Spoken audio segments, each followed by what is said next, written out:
பயணம் அப்படிங்கிறது மனிதர்களோட வாழ்க்கையில் ஒரு இன்றியமையாத விஷயம். இலக்கு என்னன்னு தெரிஞ்சு மேற்கொள்கிற பயணம் தர அனுபவத்தை விட இலக்கற்ற ஒரு பயணம் இன்னும் அபரிவிதமான அனுபவத்தை நமக்கு கொடுக்கும். கிட்டத்தட்ட அந்த மாதிரியான ஒரு பயணத்தை தான் இந்த வீடியோவில் நாம் மேற்கொள்ள போகிறோம். அண்ட் அதுக்காக நாம் சூஸ் பண்ண இடம் தான் gene pool eco tourism spot. So எங்க கூட சேர்ந்து இந்த காட்டுக்குள்ள பயணம் பண்ண தயாராகுங்க. நான் சிதம்பரம், இது ஹெவன் எக்ஸ்ப்ளோரர் சேனல். இது நம்ம டிராவல் புக் சீரிஸோட 73வது வீடியோ. வாங்க வீடியோக்குள்ள போகலாம்.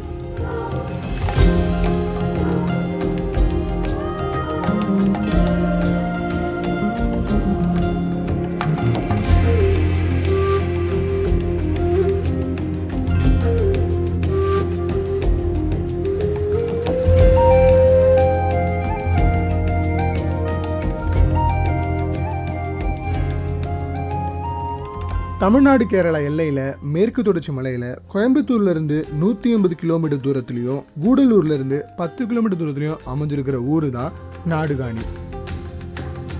கண்டிப்பாக நிறைய பேர் இந்த ஊரோட பேரை கேட்டிருக்க மாட்டீங்க. பட் இந்த வீடியோ பார்த்து முடிச்ச அப்புறம் இந்த ஊரை நீங்கள் கண்டிப்பாக நினைவில் வச்சுப்பீங்க.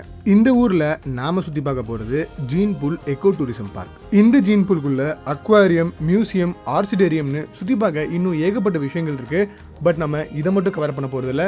முக்கியமாக இதுக்குள்ளேயே ஒரு ஃபாரஸ்ட் ஸ்டே இருக்குது அண்ட் ஜீன் பூல் ட்ரெக்கிங்குமே அவைலபிள் இருக்குது. ஸோ இது எல்லாத்தையுமே நம்ம ஒரு பேக்கேஜை தான் சுற்றி பார்க்க போகிறோம். அண்ட் அந்த பேக்கேஜ் பற்றின டீட்டெயில்ஸை நான் வீடியோவோட எண்டில் கொடுக்குறேன். இந்த ஜீன் பூலை பொறுத்த வரைக்கும் என்ட்ரி டிக்கெட் ஒரு 60 rupees பே பண்ணிங்கன்னா ஜீன் பார்க்குள்ளே இருக்கிற விஷயங்களை மட்டும் உங்களால் சுற்றி பார்க்க முடியும். பட் நாம் டேரெக்டாக உள்ளே வந்ததுமே சின்னதாக ஸ்நாக்ஸ் மாதிரி மேகி சாப்பிட்டு முடிச்சுட்டு நேராக நம்ம தங்க போகிற ஸ்டேக்கு தான் போயிருந்தோம்.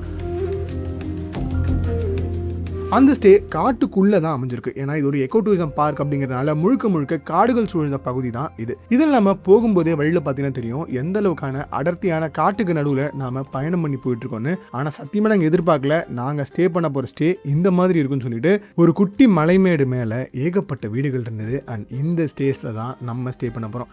வெரைட்டியான ஸ்டே ஆப்ஷன்ஸ் வச்சுருந்தாங்க. அண்ட் இதோட ஹைலைட் என்னன்னு கேட்டிங்கன்னா இந்த எல்லா ஸ்டேஸ்லேருந்துமே இந்த அற்புதமான மலையோட அழகான காட்சிகளை உங்களால் பார்க்க முடியும். அண்ட் அன்னைக்கு நாம் தங்கியிருந்த ஸ்டே இதுதான். இந்த ஸ்டே அமைஞ்சிருக்கிற லொக்கேஷனை மட்டும் ட்ரோன் ஷாட்டில் பார்த்துட்டு வாங்களேன். ஸோ இப்படிப்பட்ட இடத்துல தான் இந்த ஜீன் பூலோட ஸ்டே ஆப்ஷன்ஸை இவங்க வச்சுருக்காங்க. இந்த ஸ்டேவை பொறுத்த வரைக்கும் வெளியேறது மட்டும் இல்லை, ஸ்டேக்கு உள்ளேயுமே அவ்வளோ அழகாக இருந்தது. அவங்க யூஸ் பண்ணியிருக்க மெட்டீரியல்ஸ், ஃப்ளோரிங்லேருந்து அங்கே இருந்த ஃபர்னிச்சர்ஸ், ஆனால் முக்கியமாக சொல்லணும்னா அங்கேருந்து இந்த பால்கனி வியூ அடிச்சுக்கவே முடியாது. அவ்வளோ அற்புதமாக இந்த மொத்த இடத்தையுமே இவங்க கட்டமைச்சிருக்காங்க. நீங்கள் கப்புளாவோ, ஃப்ரெண்ட்ஸ் கேங்காவோ இல்லை ஃபேமிலியாவோ வரீங்க அப்படின்னா இந்த இடத்துல உங்களால் சூப்பராக என்ஜாய் பண்ண முடியும். அண்ட் முக்கியமாக டாய்லெட்ரிஸ் பக்காவாக மெயின்டைன் பண்ண டாய்லெட்ரிஸ் தான் இந்த இடத்துல இவங்க ப்ரொவைடும் பண்ணுறாங்க. ஸோ ஈவினிங் டைமில் இந்த மிஸ்ட் கவர் கொஞ்சமாக நம்ம சூழ அந்த சன்செட்டையும் பார்த்த மாதிரி தான் இந்த நாளோட முடிவுக்கு நம்ம வந்தோம். நம்ம டின்னருக்கு chapati, chicken gravy, rice order பண்ணியிருந்தோம். ஸோ அது எல்லாத்தையும் சாப்பிட்டு முடிச்சுட்டு நம்ம டே 1 எண்டுக்கு வந்துட்டோம். அண்ட் நேற்று வரைக்கும் நீங்கள் பார்த்தது ஜஸ்ட் ட்ரெய்லர் தான். அண்ட் டே 2 காலையில் இருந்து தான் மெயின் பிக்சரே ஸ்டார்ட் ஆகுது. காலையில் விடிஞ்சதும் எங்கள் கண்ணு முன்னாடி விரிஞ்ச காட்சிகள் இதுதான்.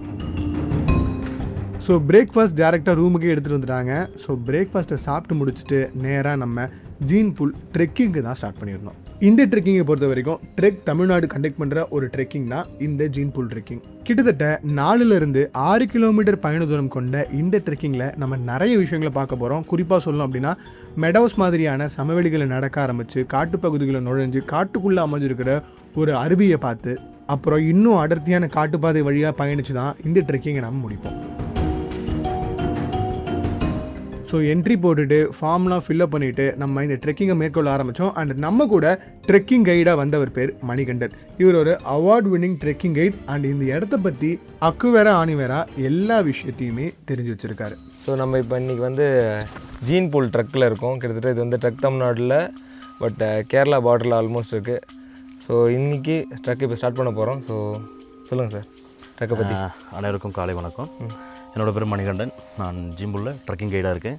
இப்போ நீங்கள் பார்க்க போகிறது வந்து வெண்குங்குளியம் இந்த மரம் பேர். இது வந்து என்னென்னா ட்ரைபல்ஸ் வந்து பால் எடுப்பு மாதிரி வெட்டி விடுவாங்க. ஓகே. அதில் தான் சாம்பிராணி வரும். ஓகே. சாம்பிராணி வரும்னா இன்றைக்கி வெட்டிட்டு போயிட்டாங்கன்னா நாளைக்கு காலை வந்து எடுத்து பார்த்தோன்னா அந்த பால் ஐட்டமாக இருக்கும். என்ன விஷயம்னு கேட்டால் அதிகமாக அவங்க ட்ரைபல்ஸ் வந்து காட்டில் இயற்கையோடு தான் இருந்தாங்க. அப்போ வந்து அவங்களுக்கு மெடிசனு அதெல்லாம் தெரியாது. அப்போ வந்து ஹாஸ்பிட்டல் அந்த மாதிரிலாம் இல்லாதனால இந்த மாதிரி மரங்களை வெட்டி விடல பால் அந்த மாதிரி காயங்களுக்கு இந்த மாதிரி தீக்காயம் அந்த மாதிரி படையில் இந்த மாதிரி மரத்தோட பால்களை தான் வச்சு யூஸ் பண்ணுவாங்க. அப்போ இது வெட்டி விட்டு போகல இது கொஞ்சம் டிஃப்ரெண்ட்டாக இருக்குது. இது எடுத்து பார்த்தா ஒரு டிஃப்ரெண்ட்டாக இருக்குது. புகை போட்டால் ஸ்மெல் வருது சாம்பிராணியோட. அதே மாதிரி ரொம்ப பவராக வராது புகை வரும், மிளகுவர்த்தி மாதிரி உருகி ஊற்றும். ஓகே சரிங்களா? அது ஸ்மெல்லு ஏன் வராதுன்னா கொஞ்சம் தான் வரும். ஏன்னா ரொம்ப வந்துச்சுன்னா எலிஃபெண்ட்டு மிருகங்களில் வந்து அட்டாக் பண்ண தொடங்கிடும். அதனால் அவங்க இயற்கையோடு இருக்கிறதுனால அந்த ஸ்மெல்லாம் இல்லாமல். ஸோ அவரோட துணையோட இந்த ட்ரெக்கிங்கை நாம் மேற்கொள்ள ஆரம்பித்தோம். ஒரு அகலமான பாதை கொண்ட வழியில் தான் நாம் இந்த ட்ரெக்கிங்கை தொடங்கணும். அண்ட் கொஞ்ச தூரம் நடந்து போனதுமே ஒரு வாட்ச் டவரை நம்மளால் பார்க்க முடிஞ்சுது. அற்புதமாக வடிவமைக்கப்பட்டிருந்த இந்த வாட்ச் டவர் மேலே ஏறி போகும்போது ஒரு நிமிஷம் அப்படியே ஃப்ரீஸ் பண்ணிவிட்டு இந்த இடத்தோட ட்ரோன் ஷாட்டை மட்டும் பாருங்களேன்.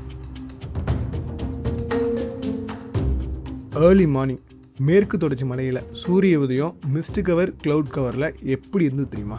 இந்த அழகான வியூவை ரசிச்சுட்டு மேற்கொண்டு நாம் ட்ரெக் பண்ணி நடக்க ஆரம்பித்தோம். அண்ட் அந்த இடத்துலலாம் இந்த செக் போஸ்ட்டை பார்த்தோம். நீங்கள் நார்மலாக இந்த எக்கோ பார்க்கை மட்டும் சுற்றி பார்க்கணும்னு ஆசைப்பட்டு வந்தீங்கன்னா இந்த செக் பாயிண்ட் வரைக்கும் உங்களை அலோவ் பண்ணுவாங்க. அதை தாண்டி போகணும் அப்படின்னா ட்ரெக் தமிழ்நாடு வாயிலாக ட்ரெக்கிங் ரிஜிஸ்டர் பண்ணியிருந்தால் மட்டும்தான் இதை தாண்டி உங்களால் போக முடியும். அண்ட் நாம் எடுத்திருந்த பேக்கேஜில் இந்த ட்ரெக்கிங்குமே இன்க்ளூட் அப்படிங்கிறதுனால இந்த செக் போஸ்ட்டை கடந்து நம்மளோட பயணத்தை தொடர்ந்தோம். அண்ட் இந்த ட்ரெக் பண்ணி போகிற வழியில் இந்த காட்டை பற்றியும் இங்கே இருக்கிற தாவரங்களை பற்றியும் நிறைய விஷயங்களை மணிகண்டன் அவர்கள் நம்ம கூட பகிர்ந்துட்டு இருந்தார். இப்போ நம்ம எக்ஸ்ப்ளோரர் கையில் வச்சிருக்கிறது லெமன் கிராஸ். ஆனால் லெமன் கிராஸ் மாதிரி இன்னொரு வகையான செடியுமே இந்த இடத்துல இருந்தது. அண்ட் லெமன் கிராஸை யானைகள் சாப்பிடாதான். லெமன் கிராஸோட ஃபேக்ட்ரியுமே இங்கே வச்சுருக்காங்க. ஸோ அது மூலமாக தான் அந்த லெமன் கிராஸ் தைலம் இருக்குல்ல அதையுமே இவங்க தயாரித்து விற்றுட்ருக்காங்க. யானைக்கு என்ன அப்புறம் பிரச்சனையாக இருந்துச்சு, வயிற்றில் என்ன ஒரு பிரச்சனையா அப்படின்னு தான் இந்த பட்டையை உரிச்சு சாப்பிடும். இந்த பட்டையை உரிச்சு பார்த்தீங்கன்னா மட்டன் கறி மாதிரி இருக்கும். மட்டன் உரிச்சு சாப்பிடுவோம். அந்த மாதிரி பிளட்டோட இந்த ஈரத்தன்மைகள் இருக்கும். அந்த மாதிரி இதில் வந்து ஈரத்தன்மை இருக்கும், நார் தன்மையும் அதிகமாக இருக்கும். அப்போ வந்து அதே மாதிரி இதில் ஒரு காய் வரும், வைல்டு கோவான்னு. அந்த கோவா வந்து அந்த காயை வந்து எந்த மிருகம் சாப்பிட முடியாது. யானை மட்டும்தான் சாப்பிட்டு அது போகிற லத்தியில் மட்டும்தான் அந்த மரம் வளரும். அதுதான் பண்ணுது. அதில் வந்து என்னென்னா நீர்த்தன்மையும் இருக்கும், நார் தன்மையும் அதில் இருக்குது. அப்போ என்னென்னா தண்ணி இல்லைங்கிற டைம் தண்ணி எங்கேயுமே கிடைக்கல, அந்த பட்டையை விட்டு சாப்பிடும், அந்த காய் வந்து சாப்பிடும். அந்த காய் சாப்பிட்டு போகிற லத்தி இருக்குல்ல அந்த லத்தியில் தான் அதிகமாக மரம் வளரும். புரியுங்களா? நான் போவையில் அதை காட்டுறேன் எப்படி இருக்குது, அது எப்படி வளர்றதுங்கிறதுக்கு நான் சொல்லிடுறேன். அப்புறம் இது பார்த்தீங்கன்னா இந்த பட்டை இருக்குது பார்த்தீங்கன்னா, இந்த பட்டையை வந்து அவிச்சு குளிப்பாங்க. ட்ரைபிள்ஸும் சரி லோக்கல் பீப்புள்ஸ் சரி அவிச்சு குளிச்சு அந்த டயர்டு போகும். அதனால தான் 2000 பேர் கஷ்டப்பட்டேன். அப்போ லேடிஸ்க்குலாம் அந்த குழந்தை பார்த்த டைமோ அந்த மாதமாக இருக்கிற டைமெல்லாம் ஜன்னி வருதுன்னு சொல்கிறாங்க. காலைல நீர் கோத்துருது ஜன்னி வருது அப்படிங்கிற டைம் இந்த பட்டையை வந்து அவிச்சு குளிப்பாங்க. ஓகே, இது வந்து அதே மாதிரி இதை குடிச்சிக்கலாம். நான் குடிச்சு பார்த்துருக்கேன். இது வந்து எப்படி சொல்கிறாங்க அப்படின்னு சொல்கிறத நான் வந்து பார்த்துருக்கேன். யானை எப்படின்னா இது வந்து வெட்டியில் யானை வந்து உடச்சி போட்டு எடுத்துக்கிட்டு சாம்பிள் பார்க்கலாம் அப்படிங்கிறதுனால இதை அவிச்சு குளிப்போம். டயர்ட் இருக்கனால நம்ம ஏன்னா ட்ரக்கிங் போய்ட்டு வரோம், ரொம்ப டயர்டாக இருக்கும். அப்போ நேரத்தில் என்ன அப்படின்னா நான் ஒரு விஷயம் சொல்கிறேன் அப்படின்னா அதை நான் அனுபவிச்சிருந்தா மட்டும் சொன்னால் மட்டும்தான் மக்களுக்கு ரீச் ஆகும்.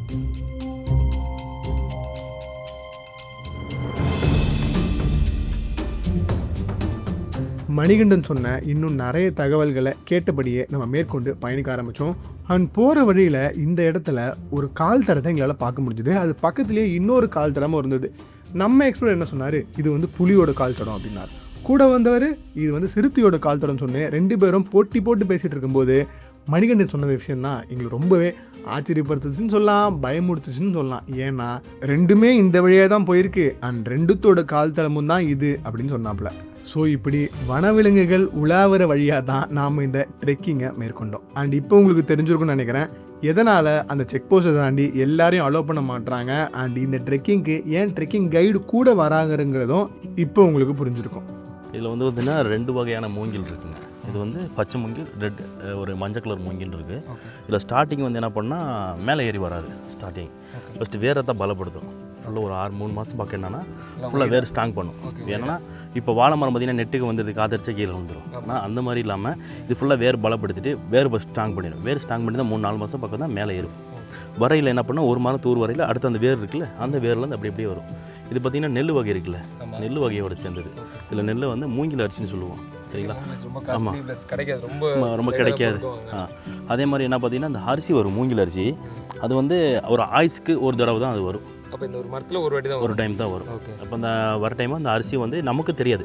என்னென்னா ட்ரைபல்ஸ் தான் அதிகமாக எடுப்பாங்க. ஏன்னா அவங்க தான் அந்த காட்டில் இயற்கையோடு இருந்ததுனால அவங்க அந்த அரிசி கரெக்டாக அதை எடுப்பாங்க. இப்போ யானை வந்து பார்த்துச்சுன்னா அந்த யானை ஒரு குருத்து வரும். அந்த குருத்து வர டைமில் யானைக்கு ரொம்ப விரும்பினது. அப்போ நல்லா அதுக்காக அந்த கரெக்டாக அந்த குருத்து வர டைமும் கரெக்டாக எடுப்பாங்க. அண்ட் போகிற வழியில் இன்னும் நிறைய விஷயங்களை பற்றி எங்களுக்கு எக்ஸ்பிளைன் பண்ணார். அதில் எங்களை ரொம்பவே இம்ப்ரெஸ் பண்ணது என்னென்னா, இங்கே இருந்த ஒரு செடி வகையோட தண்டு பகுதியை தான் இவங்க கயிறாக யூஸ் பண்ணியிருக்காங்க. அதாவது இங்கே வாழ்ந்துட்டு இருக்க பழங்குடி மக்கள் கயிறுக்கு பதிலாக இதை தான் பயன்படுத்தி வந்தாங்க. அண்ட் இதை அறுக்கிறதும் சரி பிரிக்கிறதும் சரி ரொம்ப ரொம்ப கஷ்டமாக இருந்தது. அந்த ஸ்ட்ரெத்னஸ்க்காக தான் இப்போவுமே நிறைய பேர் இந்த மாதிரியான விஷயங்களை பயன்படுத்தி வராங்க.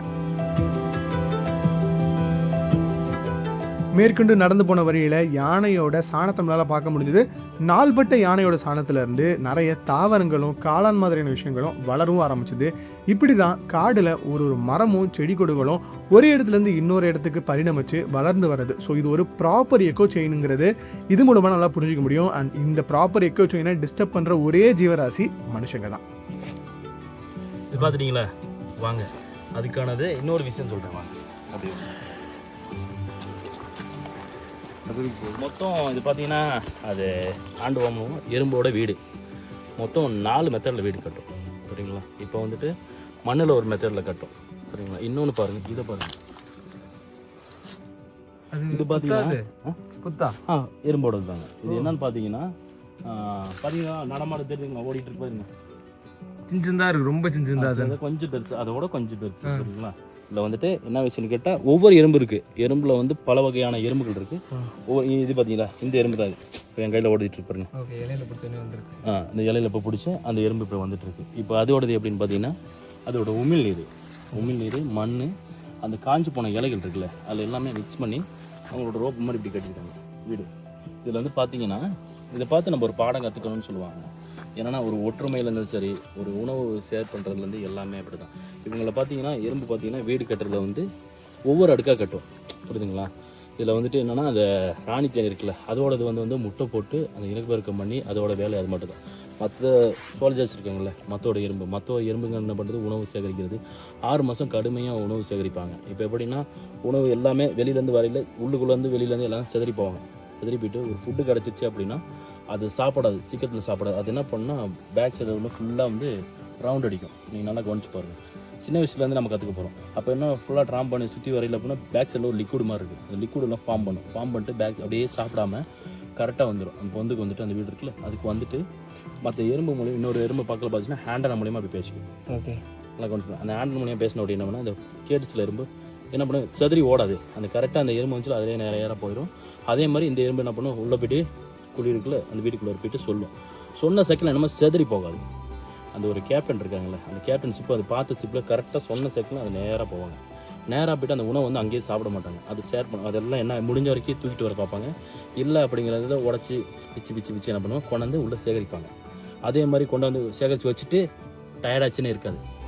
முடிஞ்ச வரைக்கும் கொண்டு வந்து வச்சுட்டு விட்டுன்னு போயிட்டே இருக்கும். அதே மாதிரி கொண்டு வந்துட்டு இருக்க நேரத்தில் ஏதாச்சும் ஒரு எறும்புக்கு முடியல, இப்போ தூக்கிட்டு வரையில் தூக்கிட்டு முடியல அப்படின்னு பார்த்தீங்கன்னா பக்கத்து எறும்பு என்ன பண்ணும், ஹெல்ப் பண்ணி கொடுக்கும். இப்போ அந்த எறும்பு இருக்குன்னா அந்த எறும்பத்தோட வெயிட் வந்து அதோட ஒரு 5 மடங்கு ஒரு மாதிரி வெயிட்டு தூக்கும் அந்த எறும்பு. புரியுதுங்களா? எறும்பு நீங்கள் நல்லா கவனிச்சு பாருங்கள். அதோட எப்படின்னா எறும்பு சின்னதாக இருக்கும்.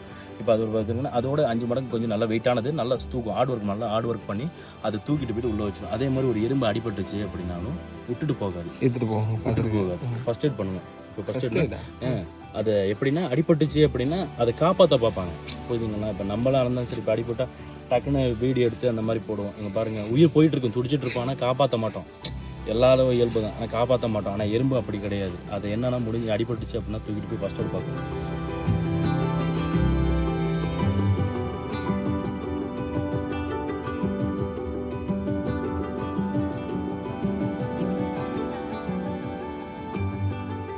போகிற வழியில் நாம் பார்த்த பழ வகைகள் பூ வகைகள்னு எல்லாத்தையுமே நம்மளுக்கு எக்ஸ்பிளைன் பண்ணார். அதில் எதெல்லாம் சாப்பிடலாம் எதெல்லாம் சாப்பிடக்கூடாதுன்னு தெளிவாக நமக்கு விளக்குனார்.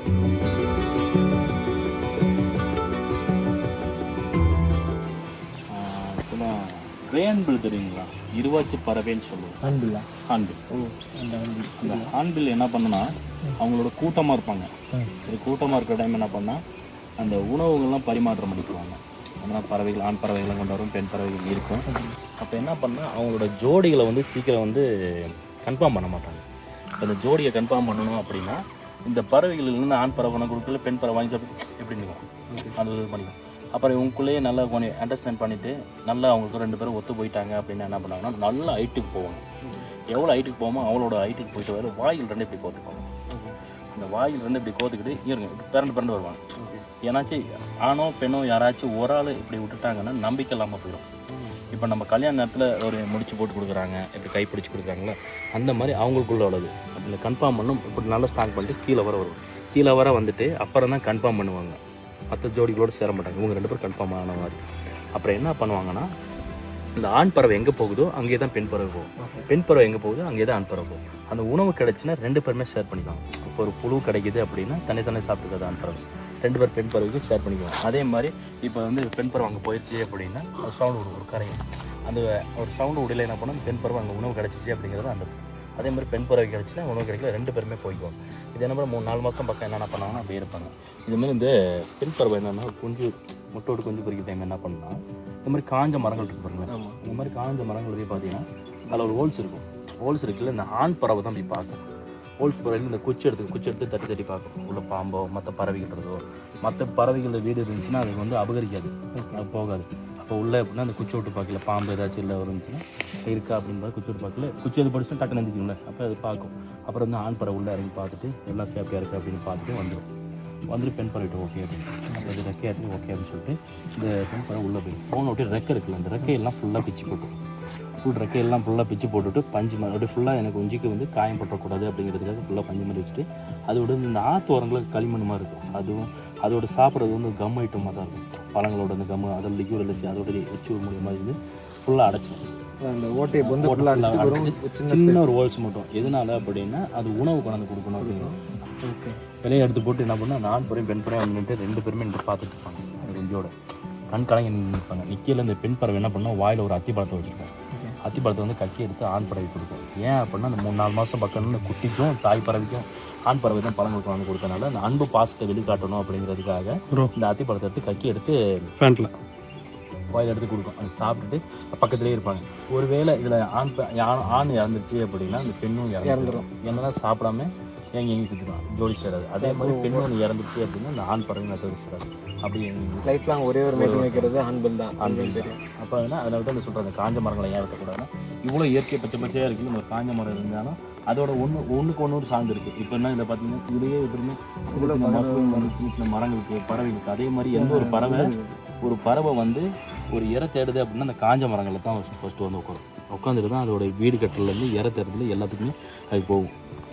குருவிங்கெல்லாம் அதை பார்த்து இந்த மரங்கள் எல்லாம் பார்த்து சொல்லுவாங்க. சின்ன பிள்ளைங்களுக்கு எல்லாம் என்ன சொல்லுவாங்கன்னா அந்த மரம் பார்த்து இந்த குருவி வந்து என்ன பண்ணுன்னா இந்த காஞ்ச மரங்கள் அதை போய் கூடு கட்டும். ஓகே, இந்த மாதிரில ஒரு மாதிரி சின்ன மரம். அப்போ என்ன சொல்லுவான், காஞ்ச மரம் சொல்லுமா என் மேலே நீ வீடு கட்டாத அப்படின்னு. அப்போ குருவி என்ன சொல்லுமா, என்னடா இவன் நமக்கு இடம் கொடுக்க மாட்டேங்கிறான் அப்படின்னு சொல்கிறதான். ஏன்னா அந்த மரத்துக்கு தெரியும் அதோட வேர்கள் வந்து பலம் அடைஞ்சிருக்குன்னு அந்த மரத்துக்கு மட்டும் தான் தெரியும். புரியுங்களா? அப்போ அந்த பறவைக்கு தெரியாதுல்ல. இப்போ பறவை போய் கூடு கட்டில ஏன் இதில் உட்கார கூடு கட்ட வேண்டாம் அப்படின்னு சொல்லி வெட்டி விட்டுருமா. அப்போ அந்த குருவி என்ன பண்ணும், பச்சை மரங்களை போயிட்டு கூடு கட்டிட்டு பக்கத்து மரங்களை கூடு கட்டிட்டு மழை அடிக்கு பயங்கர அடிச்சு காற்று வரையில் அந்த மரம் காஞ்ச மரம் பாருங்களேன் உள்ளே கீழே தண்ணியில் அடிச்சு போயில குருவி சொல்லி நக்கலை சிரிக்குமா, பார்த்தியா அன்னைக்கு எனக்கு நீ வீடு கொடுத்துருந்தீங்கன்னா இந்த நிலமை ஆயிருக்குமா அப்படின்னு. அப்போ தான் அது சொன்னிச்சா, காஞ்ச மரம் சொன்னிச்சா, என்னோட வேர்கள்லாம் பலம் அடைந்து போய் விட்டது, பல வருடங்கள் ஆயிடுச்சு. ஆனால் என் கூட நீ வீடு கட்ட நான் உனக்கு இடம் கொடுத்துருந்தேன்னா அந்த வீட்டோட நான் இல்லாமல் உன்னோட வம்சமே அழிஞ்சிட்டு இருக்கும். இந்த மாதிரியான அழகான காட்டு சூழலில் நடந்து போகிறது ஒரு அனுபவம் தான். ஆனால் இந்த பகுதிகளில் அனுபவம் கொண்ட ஒருத்தர் அவரோட அனுபவத்தை நம்ம கூட பகிர்ந்துக்கிறதையும் அதை நம்ம உணர்வு பூர்வமாக உணர்றதுலையும் இருக்கிற அனுபவம் ரொம்பவே அலாதியானது. கவியரசர் கண்ணதாசன் சொன்ன மாதிரி, அனுபவித்தேதான் அறிவது வாழ்க்கை எனில் ஆண்டவனே நீ ஏன் என கேட்டேன், ஆண்டவன் சற்று அருகே நெருங்கி அனுபவம் என்பதே நான் தான் என்றான். ஸோ வாழ்க்கையை அனுபவிங்க. டெக்கத்லானோட ஒரு வாழும் லைவ் டெமோ பீஸாக இருக்கிற நம்ம எக்ஸ்ப்ளோரர் போட்டிருக்க எல்லா விஷயங்களுமே டெக்கத்லானில் வாங்கினது தான். ஸோ இந்த ஐட்டமில் நீங்கள் எதை வாங்கணும்னு ஆசைப்பட்டீங்கனாலுமே அதனோட லிங்க் டிஸ்கிரிப்ஷனில் கொடுத்துருக்கோம். செக் பண்ணி உங்களுக்கு பிடிச்ச ஐட்டமை டெக்கத்லான்லேருந்து வாங்கிக்கோங்க. நாம் மேற்கொண்ட இந்த ட்ரெக்கிங்கில் நாம் பார்த்த ஒரே ஒரு வனவிலங்கு இந்த பார்க்கிங் டீர் தான். இதை பார்த்து முடிச்சுட்டு ஒரு இடத்துல கீழ் நோக்கி நடக்க ஆரம்பித்தோம்.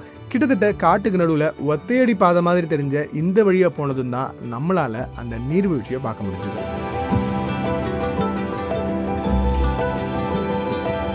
காட்டுக்கு நடுவில் எந்த ஒரு தொந்தரவுமே இல்லாமல் அகலமாக அற்புதமாக ஓடிட்டு இருந்த இந்த நீர்வீழ்ச்சி பார்க்கறதுக்கும் சரி, அதோட ஓசையை கேட்கறதுக்கும் சரி அவ்வளோ இனிமையாக இருந்தது.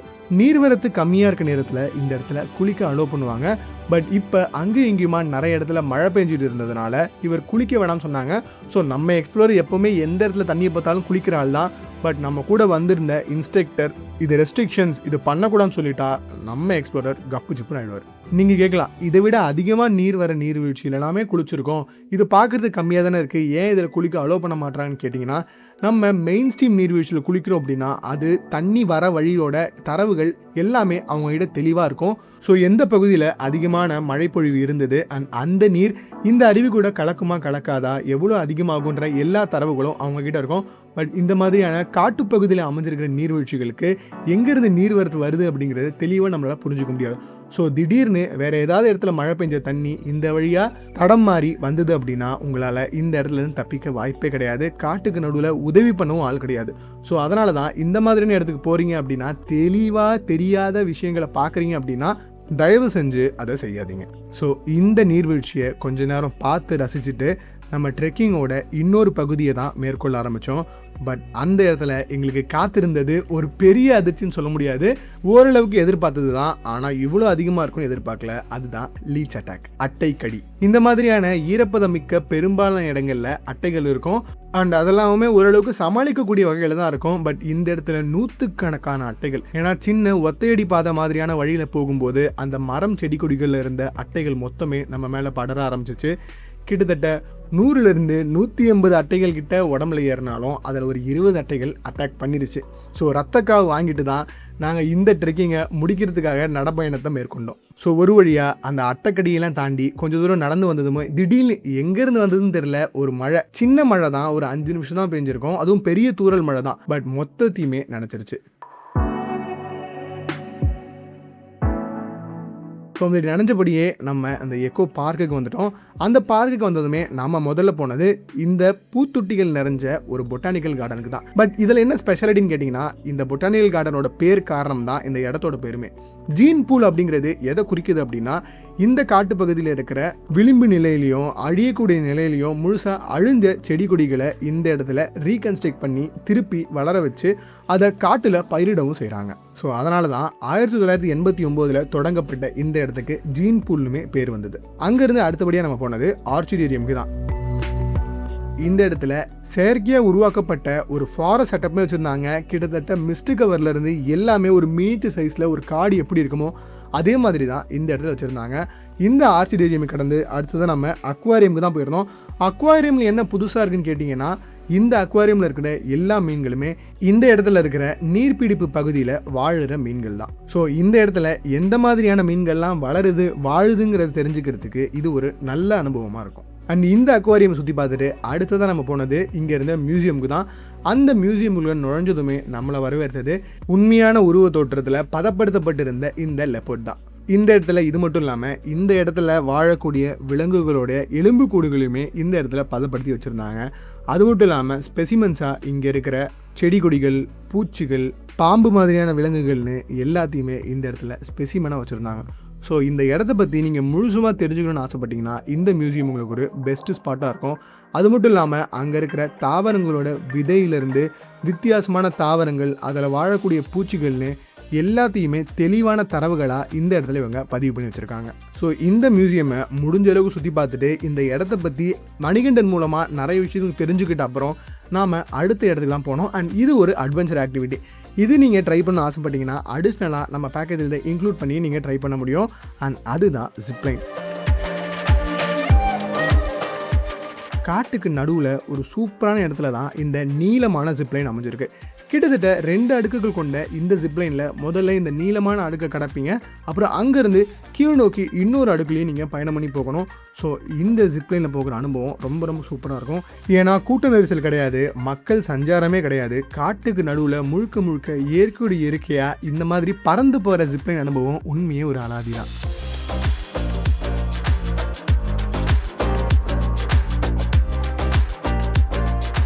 அண்ட் இந்த ஜிப்லைனை முடிச்ச கையோட நாம் இந்த ஜீன் பூல் வீடியோவோட எண்டுக்குமே வந்துட்டோம். அண்ட் ஒரு ஸ்கூல் ட்ரிப்புக்கும் காலேஜ் ட்ரிப்புக்கும் கூட இந்த இடம் ரொம்ப ரொம்ப சூட்டபுளாக இருக்கும். ஏன்னா காட்டை பற்றி நிறைய படிக்கிறதுக்கும் தெரிஞ்சுக்கிறதுக்கும் இந்த இடம் ஒரு திறந்த புத்தகமாக தான் நமக்கு காட்சியளிக்கும். இப்போ பட்ஜெட்டை பற்றி பார்ப்போம். இந்த பேக்கேஜை எங்களுக்கு முழுசுமாக ஆர்கனைஸ் பண்ணி கொடுத்தது ஜங்கிள் மீட் அட்வென்ச்சர்ஸ். அண்ட் நாங்கள் இந்த ட்ரிப்புக்கு பேக்கேஜாக புக் பண்ணதுக்கான காரணம் என்னென்னு கேட்டிங்கன்னா, ட்ரெக்கிங், ஸ்டே, ஃபுட்டு, மற்ற ஆக்டிவிட்டின்னு எல்லாத்தையும் தனித்தனியாக புக் பண்ணாமல் மொத்தமாக ஒரே வேலையாக முடிச்சுக்கலாம் தான் நாங்கள் இந்த பேக்கேஜ் மாடலை சூஸ் பண்ணியிருந்தோம். அண்ட் இந்த பேக்கேஜில் cottage stay, lunch, dinner, breakfast, gene pool trekking, eco park விசிட்னு எல்லாமே இன்க்ளூட் பண்ணி ஒருத்தருக்கு 3500 rupees தான் சார்ஜ் பண்ணுறாங்க. நீங்களும் இந்த நாடுகாணி வந்து இந்த ஜீன் பூல் எக்கோ பார்க்கில் உங்கள் ஃப்ரெண்ட்ஸ் அண்ட் ஃபேமிலியோட என்ஜாய் பண்ணணும்னு நினச்சிங்கன்னா ஸ்க்ரீன்லையும் டிஸ்கிரிப்ஷன்லையும் அவங்களோட கான்டாக்ட் டீட்டெயில் கொடுத்துருக்கோம். மறக்காமல் கால் பண்ணி உங்களோட ட்ரிப்பை புக் பண்ணிக்கோங்க. இந்த வீடியோ உங்களுக்கு கண்டிப்பாக பிடிச்சிருக்க நம்புறேன். பிடிச்சிருந்தா இந்த மாதிரியான அட்வென்ச்சரான பிளேஸுக்குலாம் போகணும்னு ஆசைப்படுற உங்கள் ஃப்ரெண்ட்ஸ் அண்ட் ஃபேமிலிக்கு மறக்காமல் இந்த வீடியோ ஷேர் பண்ணிடுங்க. இது வரைக்கும் நீங்கள் நம்ம ஹெவன் எக்ஸ்ப்ளோரர் சேனலை சப்ஸ்கிரைப் பண்ணலை அப்படின்னா சப்ஸ்கிரைப் பண்ணிட்டு பக்கத்தில் இருக்க பெல் ஐகானை பிரஸ் பண்ணிடுங்க. இதே மாதிரி இன்னொரு சூப்பரான வீடியோவில் சீக்கிரமே நான் உங்களை வந்து மீட் பண்ணுறேன். நன்றி.